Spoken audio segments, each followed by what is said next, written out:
رسوله النبی الکریم ونحن علی ذلک لمن الشاہدین والشاکرین والحمد للہ رب العالمین۔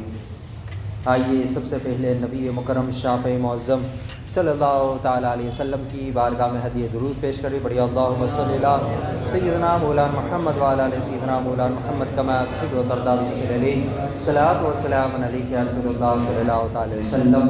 رسول اور آل رسول پر ایک مرتبہ اور باوا سے بلند درود پڑھی۔ اللہم صلی اللہ سیدنا مولانا محمد جد الحسن والحسین وعلی آل سیدنا مولانا محمد جد الحسن والحسین۔ حضرات محترم، اللہ تبارک و تعالی قرآن مجید میں ارشاد فرمایا قد افلح المؤمنون الذین هم فی صلاتهم خاشعون والذین هم عن اللغو معرضون۔ بے شک ایمان والے کامیاب ہو گئے جو اپنی نماز میں خشوع و خضوع کرنے والے ہیں اور جو فضول باتوں سے منہ پھیرنے والے ہیں۔ حضرات محترم، الحمدللہ ماہ رمضان المبارک کی پربہار اور بابرکت گھڑیاں ہم گزارنے کی سعادت حاصل کر رہے ہیں، اور رب کریم ہمیں ان مبارک گھڑیوں کا فیضان نصیب فرمائے۔ 10 رمضان کریم کو ام المؤمنین حضرت خدیجۃ الکبریٰ رضی اللہ تعالیٰ عنہ کا یوم وصال ہے۔ آپ پیارے آقا مدنی اطاعتدار صلی اللہ علیہ وسلم کی پہلی زوجہ محترمہ ہیں۔ آپ صلی اللہ علیہ وسلم کی عمر مبارک 25 سال تھی جب آپ نے حضرت خدیجۃ الکبریٰ رضی اللہ تعالیٰ عنہا کو اپنی زوجیت میں قبول فرمایا۔ آپ پاک باز، بہت باہمت، بلند حوصلہ، باعزت، اعلیٰ نسب رکھنے والی اور نہایت عقلمند خاتون تھی۔ آپ کے اعلیٰ اوصاف و کمالات کی کیا شان کہ زمانہ جاہلیت ہی میں آپ کو طاہرہ یعنی پاک باز خاتون اور سیدۃ قریش یعنی قریش کی سردار خاتون کے لقب سے پکارا جاتا تھا۔ حدیث شریف میں ہے کہ اللہ پاک کے آخری نبی صلی اللہ تعالیٰ علیہ وسلم نے فرمایا ہذہ صدیقۃ امتی، یعنی یہ میری امت کی صدیقہ ہے۔ بخاری شریف میں حدیث سے بات ہے کہ ایک روز حضرت جبرائیل امین علیہ السلام حاضر ہوئے اور عرض کیا یا رسول اللہ صلی اللہ علیہ وسلم، یہ خدیجہ ہے، انہیں اللہ پاک کا بھی سلام دیجیے اور میرا بھی سلام کہیے، اور انہیں یہ خوشخبری سنائی دیجیے کہ جنت میں ان کے لیے موتیوں سے بنا ہوا گھر ہے جس میں نہ کوئی شور ہے اور نہ کوئی تکلیف۔ حضرت خدیجۃ الکبریٰ رضی اللہ تعالیٰ عنہ اہل ایمان کی پہلی امی جان ہے۔ ان کی بزرگی، پاکیزگی اور بلند رتبے کا عالم یہ ہے کہ آپ رب مصطفیٰ صلی اللہ علیہ رب العالمین کی بارگاہ میں بلند مقام رکھتی ہے۔ آپ کی یہ شان ہے کہ اللہ پاک نے ان کے لیے سلام کا تحفہ بھیجا۔ جبرائیل امین علیہ السلام ان کے آداب کا لحاظ رکھتے ہیں۔ اللہ پاک نے انہیں یاقوت جڑے موتیوں سے بنا ہوا جنتی محل عطا فرمایا، ایسا محل جس میں نہ کوئی شور ہے نہ کوئی تکلیف ہے۔ ایسی سلامتی والی بلند رتبہ زوجہ مصطفیٰ حضرت خدیجۃ الکبریٰ رضی اللہ تعالیٰ عنہا پر اور ان کے بلند و بالا محل کے زیب و زینت پر لاکھوں سلام ہو۔ نبوت کے 10ویں سال رمضان کریم کی 10 تاریخ کو حضرت خدیجۃ الکبریٰ رضی اللہ تعالیٰ عنہ کا انتقال ہوا۔ بوقت وفات آپ کی عمر مبارک 65 برس تھی۔ آپ کا مزار مبارک مکہ مکرمہ کے مشہور قبرستان جنت المعلیٰ میں ہے۔ حضرات محترم، سیدۃ خدیجۃ الکبریٰ رضی اللہ تعالیٰ عنہ کی سیرت سے ایک بہت اہم سبق جو ہمیں سیکھنے کو ملتا ہے وہ ہے آپ کا کامل ایمان۔ آپ اس خاتون کی ایمان کی پختگی کا اندازہ لگا سکتے ہیں کہ جب مکہ کی سرزمین اسلام کے لیے تنگ پڑ رہی تھی، ہر طرف کفار اور غیر مسلم اسلام کو مٹانے پر تلے ہوئے تھے، جب اسلام کا نام تک لینا ناقابل معافی جرم سمجھا جاتا تھا، ایسے نازک حالات میں خواتین کی فہرست میں ایک سیدہ خدیجۃ الکبریٰ رضی اللہ تعالیٰ عنہا تھی جو سرکار عالی وقار صلی اللہ علیہ وسلم کی دل جوئی اور خدمت گزاری کا شرف حاصل کر رہی تھی۔ اسلام کی ان ابتدائی اور بہت ہی مشکل دنوں میں سیدہ خدیجہ رضی اللہ تعالیٰ عنہا نے مالی قربانیاں بھی پیش کی، اپنا سارا مال راہ دین میں لٹا دیا اور ہر لمحے پیارے آقا صلی اللہ علیہ وسلم کا ساتھ دینے کی سعادت بھی حاصل کی۔ روایت میں ہے کہ جب آپ پیارے آقا صلی اللہ علیہ وسلم کے شہزادے حضرت قاسم رضی اللہ تعالیٰ عنہ کا انتقال ہوا، حضرت خدیجہ رضی اللہ تعالیٰ عنہ نے عرض کی یا رسول اللہ صلی اللہ علیہ وسلم، کاش اللہ پاک قاسم کو مدت رضاعت یعنی دودھ پینے کی عمر پوری ہونے تک زندہ رکھتا۔ رسول اللہ صلی اللہ علیہ وسلم نے فرمایا اس کی رضاعت جنت میں پوری ہوگی۔ آپ رضی اللہ تعالیٰ عنہ نے عرض کیا یا رسول اللہ صلی اللہ علیہ وسلم، اگر میں اس بات کو جانتی تو مجھ پر یہ آسان ہو جاتا۔ سرکار مدینہ صلی اللہ علیہ وسلم نے فرمایا کہ اگر تم چاہو تو میں اللہ پاک سے دعا کر دوں اور تم اس کی آواز سن لو۔ اس پر آپ رضی اللہ تعالیٰ عنہ نے عرض کیا نہیں، بلکہ میں اللہ پاک اور اس کے رسول صلی اللہ علیہ وسلم کی تصدیق کرتی ہوں۔ حضرات محترم، ایک پوشیدہ بات پر اس قدر پکا ایمان دیکھنے اور سننے کی حاجت ہی نہ سمجھی اور بن دیکھے اور سنے آپ صلی اللہ علیہ وسلم کی تصدیق کر دی۔ اور اس دور کی بات، یہ اس دور کی بات ہے جب سید عالم نور مجسم صلی اللہ علیہ وسلم کی تصدیق کرنے والے بہت تھوڑے تھے، لیکن قربان جائیے مسلمانوں کے پیاری امت المومنین خدیجۃ الکبریٰ رضی اللہ تعالیٰ عنہ پر کہ ان دنوں میں بھی ایسی کامل تصدیق اور ایسا کامل ایمان پایا۔ یقیناً آپ رضی اللہ تعالیٰ عنہ مسلمانوں کے لیے باعث فخر ہے۔ الحمدللہ اللہ پاک نے ہمیں ایمان کی دولت بھی عطا فرمائی ہے، اور اس کے ساتھ یہ سہولت بھی ہمارے لیے ہے کہ اب وہ مشکلات نہیں ہیں جو صحابہ کرام رضوان اللہ تعالی علیہم اجمعین کے سامنے تھی۔ ہم کلمہ پڑھے تو ہمیں کوئی ڈانٹا نہیں جاتا، تعریف کی جاتی ہے۔ ہم نماز پڑھے تو ہم پر پتھر نہیں برسائے جاتے، لوگ نیک نمازی سمجھ کر عزت دیتے ہیں۔ مگر افسوس اب ہمارا ایمان کمزور ہو گیا ہے۔ اللہ پاک قرآن کریم میں ارشاد فرمایا یا ایھا الذین آمنوا آمنوا، اے ایمان والو ایمان رکھو۔ علماء تفسیر اس آیت کی وضاحت میں فرماتے ہیں کہ ازدادوا فی الایمان، یعنی معنی یہ ہے کہ ایمان والو اپنے ایمان کو اور مضبوط کرو۔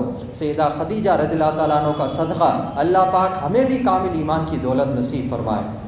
اللہ پاک قرآن کریم میں ارشاد فرمایا قد افلح المؤمنون، بے شک ایمان والے کامیاب ہو گئے۔ پتہ چلا کہ کامیابی اور ایمان آپس میں جڑے ہوئے ہیں۔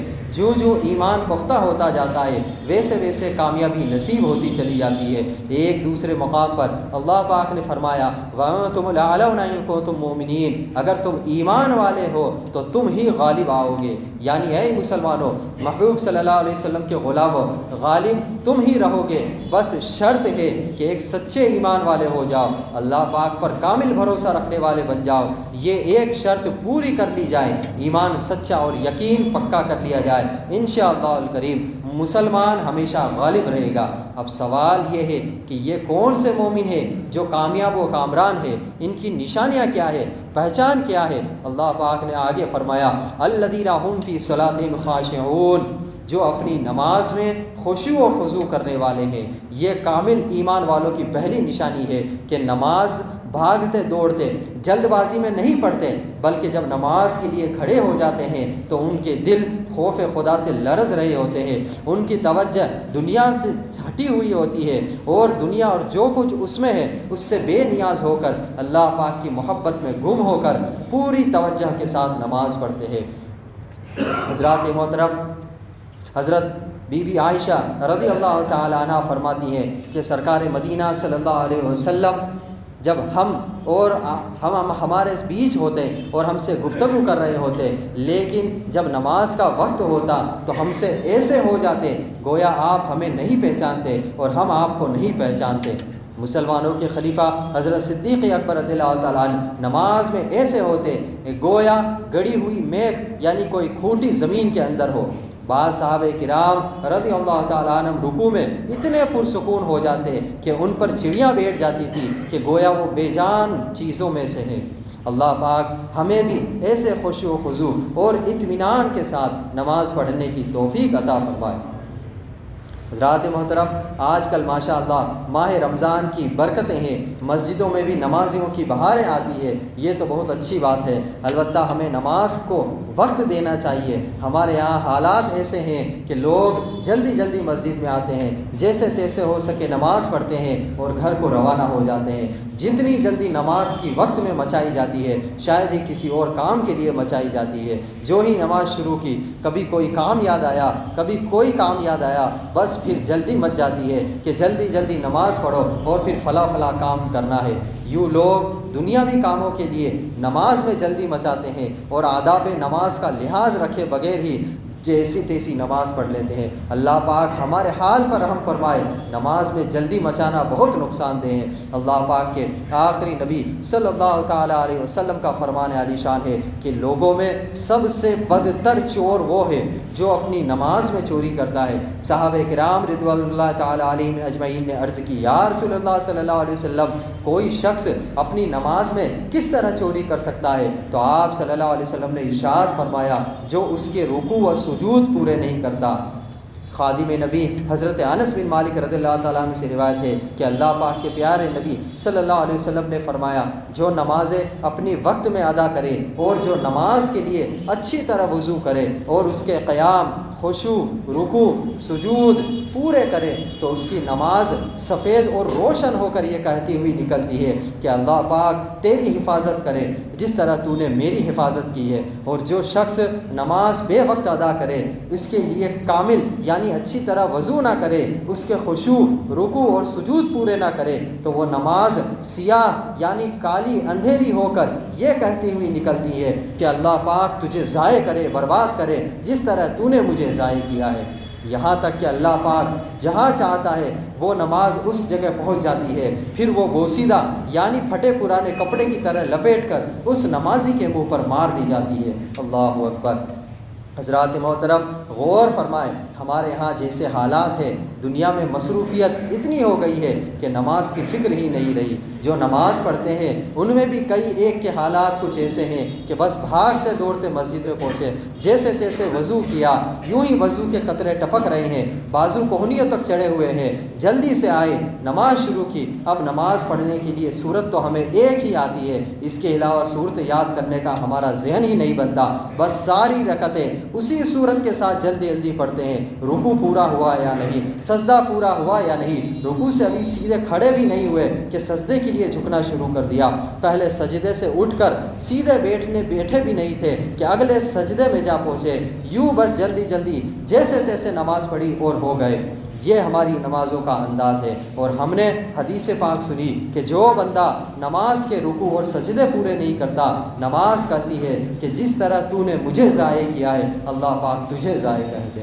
خدا کی پناہ حضرات محترم غور فرمائیے کہ ہماری نماز وہ عظیم الشان عبادات ہے جس نے ہمارے کردار کو سنوارنا تھا، جس نے ہمیں گناہوں کی گندگی سے پاک کرنا تھا، جس نے ہمیں برائی اور بے حیائی سے بچانا تھا۔ جب وہ نماز ہی ہمارے ضائع ہو جانے کی دعا کر رہی ہے تو بتائیے پھر ہمارے پلے کیا بچے گا؟ ہم سدھر کیسے سکیں گے؟ ہمارے حالات صبر کیسے سکیں گے؟ روزی میں برکت کہاں سے آئے گی؟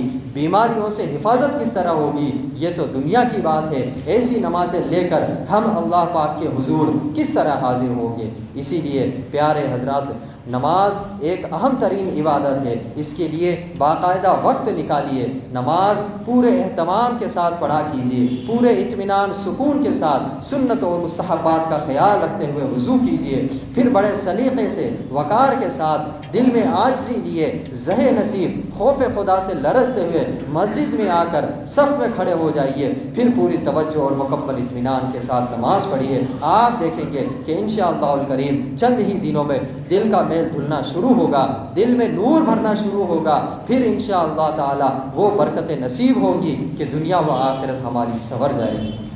حضرات محترم حدیث پاک میں ہے کہ حضرت عبادہ بن صامت رضی اللہ تعالیٰ عنہ سے روایت ہے کہ نبی رحمت شفیع امت صلی اللہ علیہ وسلم کا فرمان ہے کہ جو شخص اچھی طرح وضو کرے پھر نماز کے لیے کھڑا ہو، اس کے رکوع و سجود اور قرات کو مکمل کرے تو نماز کہتی ہے کہ اللہ پاک تیری حفاظت کرے جس طرح تو نے حفاظت کی ہے۔ پھر اس نماز کو آسمان کی طرف لے جایا جاتا ہے اور اس کے لیے چمک اور نور ہوتا ہے، بس اس لیے آسمان کے دروازے کھولے جاتے ہیں یہاں تک کہ اسے اللہ پاک کی بارگاہ میں پیش کیا جاتا ہے اور وہ نماز اس نمازی کی شفاعت کرتی ہے۔ حضرات محترم کامل ایمان والے کی جو کامیابی کے حقدار ہیں ان کی دوسری نشانی بیان کی گئی ہے کہ والذین هم عن اللغو معرضون، اور وہ جو فضول باتوں سے منہ پھیرنے والے ہیں، یعنی کامیاب مومن وہ ہوتا ہے جو فالتو باتوں میں، فضول اور باطل چیزوں سے دور رہتا ہے۔ یہ کامل مومن کی نشانی ہے کہ کامل مومن وقت کا قدردان ہوتا ہے، اپنے قیمتی وقت کو فضول کاموں میں نہیں گنواتا۔ مگر افسوس آج ہم مسلمانوں کے حالات بہت نازک ہے، فضولیات کی انتہائی کثرت ہے، جسے دیکھو اپنا وقت برباد کرنے میں لگا ہوا ہے۔ کبھی ہم برتھ ڈے پارٹی کے نام پہ، کبھی نیو ایئر نائٹ کے نام پہ، کبھی اینیورسری کے نام پہ، کبھی پکنک کے نام پہ، کبھی اور دوسرے فنکشن کے نام پہ ہم گناہ کرتے ہوئے نظر آتے ہیں۔ کئی گھنٹوں فضولیات نہیں بلکہ گناہوں کو نظر کرتے ہوئے نظر آتے ہیں۔ یعنی سالگرہ کرنا کوئی گناہ کا کام نہیں ہے، مگر ہمارے یہاں اس کا جو انداز اپنا لیا گیا ہے یہ فضولیات بلکہ گناہوں والا ہے۔ آج مسلمانوں کا مقصد حیات، مسلمانوں کی زندگی کا مقصد صرف کھاؤ پیو اور جان بناؤ یہی رہ گیا ہے۔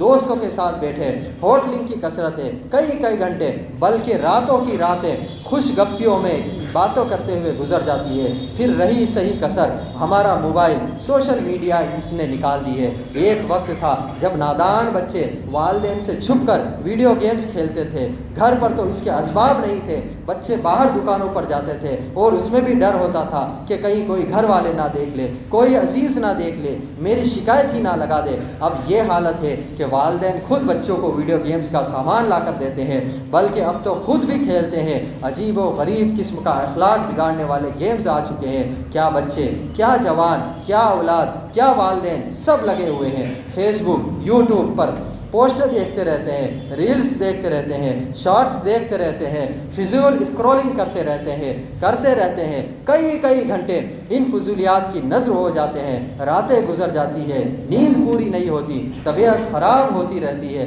کرنے کے سارے کام ادھورے رہ جاتے ہیں۔ مگر افسوس کہ زمانے کے انداز بدلے گئے، نیا راگ ہے ساز بدلے گئے، حقیقت خرافات میں کھو گئی، یہ امت روایات میں کھو گئی، بجھی عشق کی آگ اندھیر ہے، مسلمان نہیں خاک کا ڈھیر ہے۔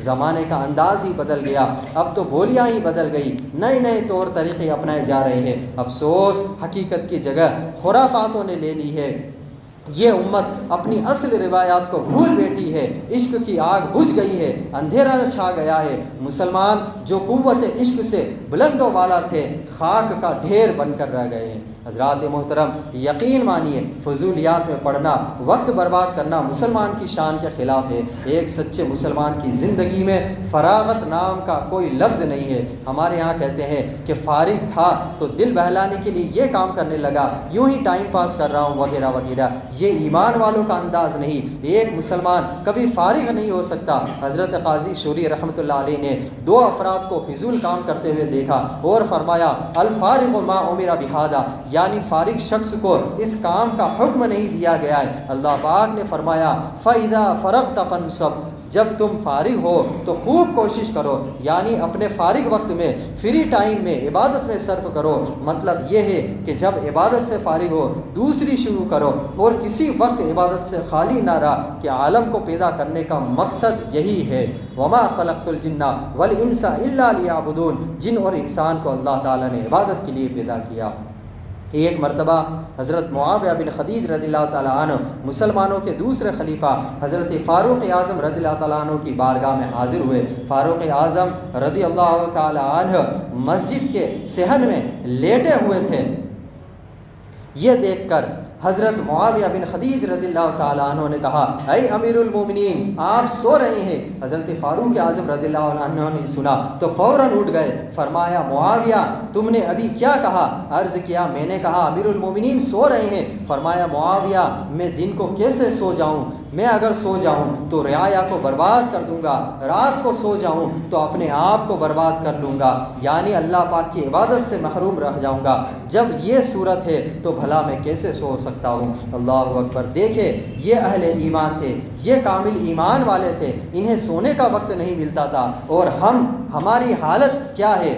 ہم رات بھر عشاء کے بعد اس لیے جاگتے ہیں کہ ہم سحری کھا کر سوئیں گے، اچھا روزے بھی رکھیں گے اور فجر کی نماز بھی نہیں پڑھیں گے۔ افسوس کی بات ہے کہ رمضان المبارک میں فجر کی نماز میں مسجدیں خالی ہوتی ہوئی نظر آ رہی ہے۔ اللہ پاک ہمارے حال پر رحم فرمائے، اپنے وقت کی قدر کرنا سیکھے، اپنا دل اچھا بنائے، 1 منٹ کا حساب رکھیں، کچھ وقت حلال کمانے اور کھانے کا ہو، کچھ اہل خانہ کے لیے ہو، کچھ وقت عبادات کے لیے ہو، یوں اس وقت کو بانٹ کر اپنا حال بنائے، پھر استقامت کے ساتھ اس پر عمل بھی کرتے رہے۔ اللہ پاک ہمیں عمل کی توفیق نصیب فرمائے۔ حضرات محترم، رمضان المبارک کا یہ مہینہ چل رہا ہے، یہ پربہار عبادتوں کا مہینہ چل رہا ہے، ہمیں چاہیے کہ ہم زیادہ سے زیادہ اپنے وقت کو عبادت میں گزاریں۔ حضرات محترم، اللہ تبارک و تعالیٰ نے سورہ جمعہ کے اندر ارشاد فرمایا کہ اے یا ایھا الذین آمنوا اذا نودی للصلاۃ، جب جمعہ کی نماز کی اذان دی جائے۔ حضرات محترم، یہ آیت پڑھنے سے پہلے میں ایک بات کہنا چاہوں گا کہ جو لوگ یہ کہتے ہیں کہ ہم حلال کام کرتے ہیں، ہم حرام سے دور رہتے ہیں، لیکن حلال کام بھی حرام کا سبب بن جاتا ہے۔ کیسے؟ قرآن کریم میں فرمایا یا ایھا الذین آمنوا اذا نودی للصلاۃ من یوم الجمعہ، یعنی جب جمعہ کی اذان دی جائے، اذان نماز کے لیے پکارا جائے تو اپنے کاروباروں کو چھوڑ دو، یعنی جو تم کاروبار کر رہے ہو اس کو چھوڑ کر اللہ کی بارگاہ میں حاضر ہو جاؤ تاکہ تم کامیابی پاؤ، اور جب نماز پڑھ چکو تو پھر اپنے کاموں کی طرف لوٹ جاؤ تاکہ تم فلاح پاؤ، تم کامیاب مومن بن جاؤ۔ لیکن ہمارا کیا ہے، ہم اذان سننے کے بعد 1:30 بجے کا انتظار کرتے ہیں کہ چلو 1:30 بجے خطبہ ہوگا، 1:35 تک ہمارے پاس وقت ہوگا، اور اس طرح ہم کاروبار میں مصروف ہو جاتے ہیں۔ اب اگر آپ اس وقت کاروبار کر رہے ہیں، کوئی لین دین کر رہے ہیں، آپ 1 روپیہ بھی کما رہے ہیں تو وہ حرام کا روپیہ آپ نے کمایا۔ اب سوچیں کہ آپ جمعہ کے دن بھی حرام کام کر رہے ہیں، حرام طریقے سے پیسہ کما رہے ہیں، روزے کی حالت میں حرام کما رہے ہیں۔ افسوس کا مقام ہے کہ ہم اس پر عمل کیوں نہیں کرتے ہیں، ہمیں یہ سوچنے کا وقت کیوں نہیں ملتا کہ جو مسجد میں بیانات ہوتے ہیں اسے سنیں، اس سے نصیحت حاصل کرنے کی ہم کوشش کریں۔ نہیں، ہم 1:30 بجے بعد جائیں گے، امام صاحب کا کام ہے چلانا، وہ چلاتے رہیں گے، ان کا کام ہے کہ آدھے گھنٹے 20 منٹ چلانا، وہ چلا کر چلے جائیں گے۔ لیکن یہ وقت آپ کو تب یاد آئے گا جب آپ قبر کے اندر جائیں گے، جب آپ سے حساب و کتاب ہوگا۔ اگر آپ کو مرنے پر یقین ہے تو اس بات پر یقین کرنا ہوگا کہ ہم تمام لغویات سے بھی بچیں۔ ایک کامل مومن کی نشانی بتائی گئی ہے کہ نماز میں خشوع و خضوع، یعنی سچے اور پکے دل کے ساتھ نماز کے لیے حاضر ہو اور اپنی عبادتوں کی حفاظت کرے، فضول باتوں سے محفوظ رہے۔ اللہ تبارک و تعالی ہمیں اور آپ کو رمضان المبارک کا احترام کرنے کی توفیق رفیق عطا فرمائے، اپنی عبادتوں کی حفاظت کرنے کی توفیق رفیق عطا فرمائے، زیادہ سے زیادہ رمضان المبارک کی رحمتیں اور برکتیں سمیٹنے کی توفیق رفیق عطا فرمائے، تمام گناہوں سے بچنے کی توفیق رفیق عطا فرمائے، ہمارے گناہوں کو اللہ تبارک و تعالی معاف فرمائے اور ہمارا نام اپنے نیکوں میں شمار فرمائے۔ استغفر اللہ ربی من کل ذنب اذنبت واتوب الیہ، وآخر دعوانا ان الحمد للہ رب العالمین۔